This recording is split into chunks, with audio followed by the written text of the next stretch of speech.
Well, you've been playing keyboards your whole life, and what is it about that instrument compared to others that really just spoke to you? Why the keyboards? Well, I started as a guitar player when I was a little kid and played for about 5 or 6 years. And then my dad really wanted a theater organ in the house. My mother wanted a piano. They fought and fought. He won. So we had an organ. So I took lessons on it, and I had a natural affinity for the keys for some reason.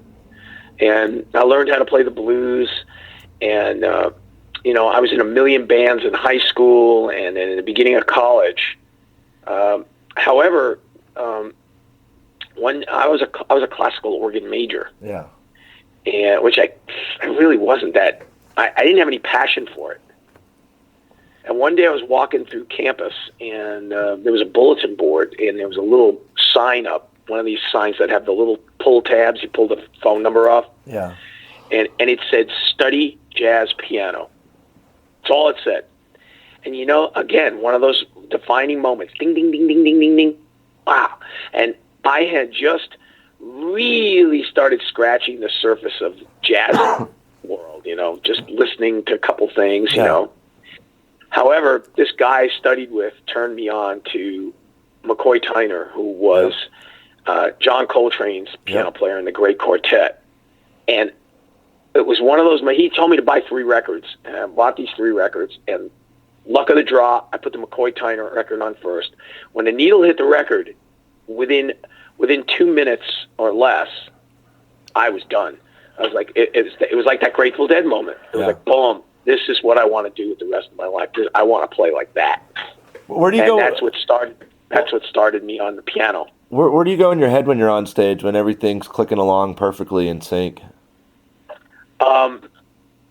Nowhere and everywhere. I mean, it's like so. What's it like to be play this kind of music? Is akin to meditation. Yeah. You're really trying to not think. If you thought you'd lose it, right? If you thought about something, you'd lose it. If you're thinking, you've already lost it. You're not in the moment. You're no longer in the moment. Being in the moment, it's such a precious thing, and it's to try to hang on to it. You can't even think about trying to hold on to it. You just have to go and have the faith. I hate that word, faith. Yeah, I hear you. That you'll just go along. So there are these whole swaths of time that go by, and all of a sudden I emerge out of this thing, and it's like, whoa, how the fuck did we get here? And it's like when I was as a teenager, when I was first driving.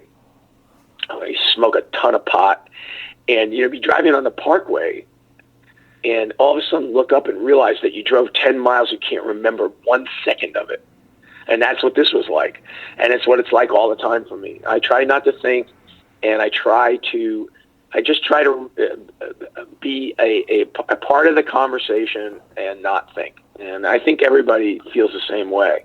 And there are those moments when 6 or 7 of us on stage completely are entrained, and it's pure magic. And we get to that place, and it's an eruption, is what it is. Well, I really appreciate you. You're saying, sorry.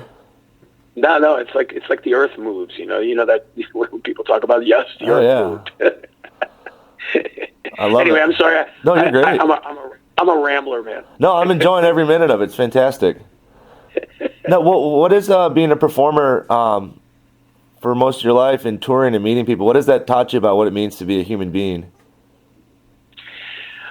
Well, I think the most important thing about is being humble for real, because you realize that we're just we're like a blade of grass or a leaf on a tree. I mean, that's really what we are, and we have a certain amount of time that we're going to spend on this earth. And if we're not humble and realize that how insignificant we really are at the end of the day, we miss the point of living and being kind to people, and never letting. I never want anybody to ever walk away from me thinking, what an elitist asshole. Yeah, exactly. You know, I always want, I always, when I meet people, I really try to take the focus away from me and put it on them.